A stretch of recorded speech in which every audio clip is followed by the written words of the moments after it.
And I am your host today on the Music Lounge. Now, without wasting much of your time, Ndaku kutendai mose for the support you give us each and every single Friday, the support you show to our musicians. This is a very special thing to us.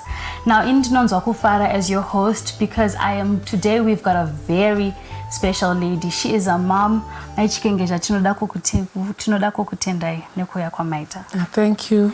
Now, without wasting much of our time, who is Maichi Kengeja, and please tell us more about your family, because like I mentioned, you're a wonderful mom. Okay, ndinoitwa Maichi Kengeja. Ndakatanga kuimba, I think ndichiri mwana mudiki. Ndangokura ndichifarira music. Alright. Saka ndingangoti kuzotanga kutoziva kuti ndinotogona kuimba.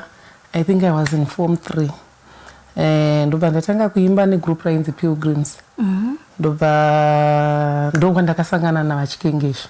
Machimbo mugroup iroro hatatazopedza edu chikoro ndo patakazororana vachikengesha munhu aifarirawo music ini ndichiifarira. Saka from that taiimba taiita maduets tichiimba kusvikira iye zvino izvi. Saka tinotokwanisa kuti chakaita kuti mimi navachikengesha muve close kusvika pakurorana was the music. Yes. Alright, that's lovely. Saka makadzidza kupi? Ini ndakadzidza paMorgan High School. Okay, that's lovely. Saka ndoda kunzwisisa kuti what led you to actually love music? Kuti munyatsoti ndinofarira music panapa. Chichakazoitika because mozoti kune mamwe musicians vanonyatsokuchipo vanacho but then chido havana. Chichakanyatsoita kuti mimuti panapa ndinogona kuimba but then chido ndinacho. What led to that? I think ipapo ndingangoti music yacho yanga yatogara iri mandiri. Ndaitongoifarira kubva ndiri mudiki. Ndaifarira kungoteerera music nekuimba music yemuchecha. Saka I think ndofunga ndo pakangotanga kungokura chipo chichingokura chichingoramba chichingokura. Okay. Saka kwa makazvarwa kuumba kwenyu kwa makazvarwa maitomboimbawo as a taiimba as a family. Okay, even now Chikengeja and your beautiful children munotoimba mese? Tinotoimba tese. Okay, saka munotoziva kuti uyu ane chipo ichi music, uyu ane chipo ichi neichi. Okay, that's lovely. Saka apa, how do you balance being a mom and also sharing your gift? How did you get to a point where makazoti ndiri mai and let me also share my gift nevana vangu yekuimba kuti vatodawo kuimba? Okay, ndingangoti zvaiitika ndezvekuti vana ava vachikura taienda navo kumapractice. Pataienda mapractice emagroups ataiimba. Saka ivo vana vakabva vatanga kungofarirawo music. Taiti tabva kupractice kuya taakumba wainzwa twakutoimba masongs ayata ndichiimba kupi kugroup. Saka vana vakabva vatanga kuimba ivo vari vega, isusu tichiimbawo tiri duet. Saka pavakazotanga kukura vachikura takazongotanga kuimba sefamily.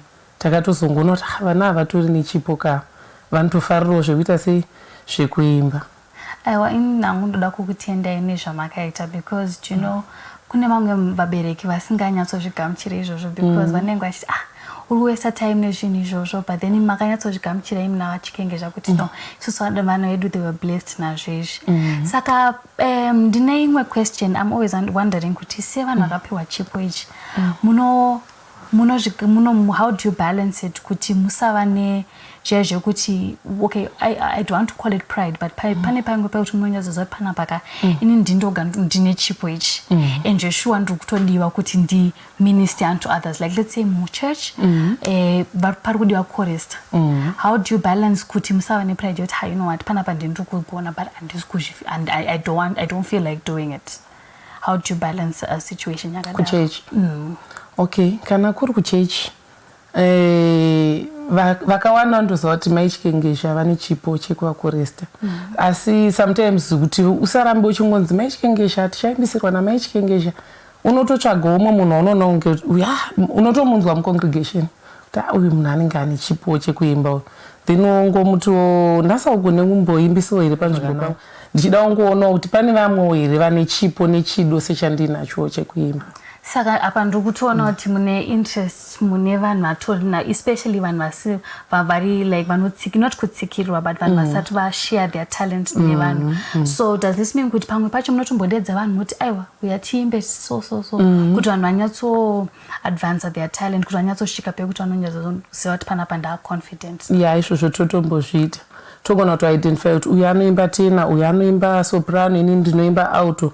Totovadedza uya timboimba kasongo aka totokaita, then totonokaimba muchechi. Even machoirs vachingesha vanotomboleader machoirs muchechi.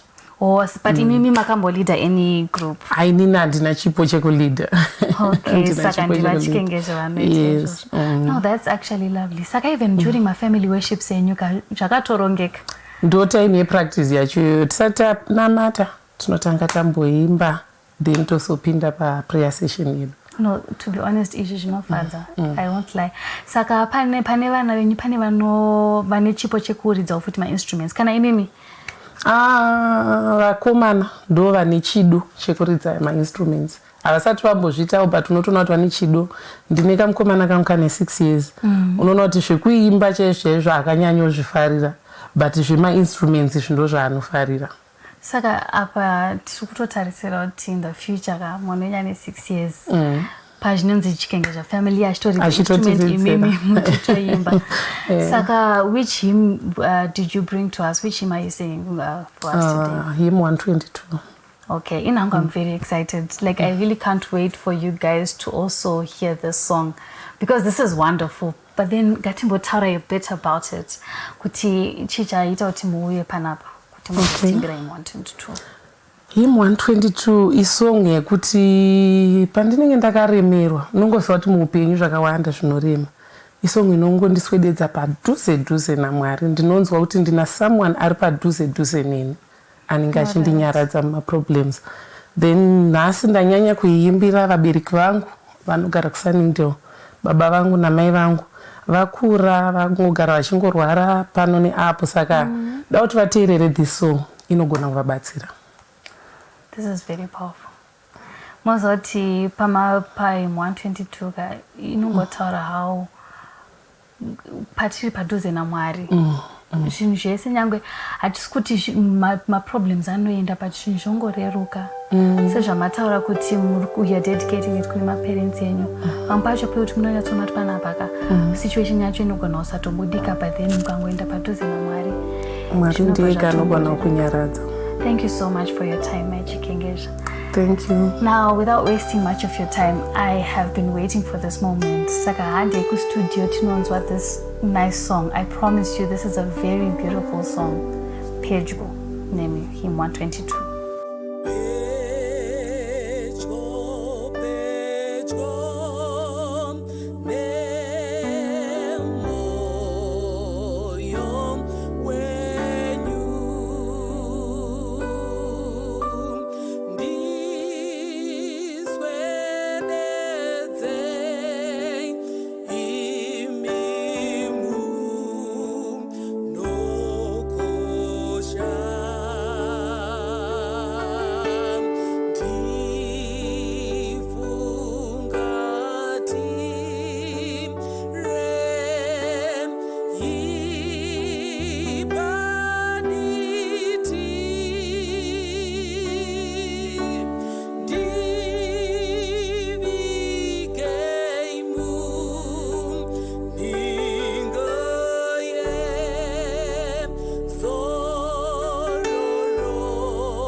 Ema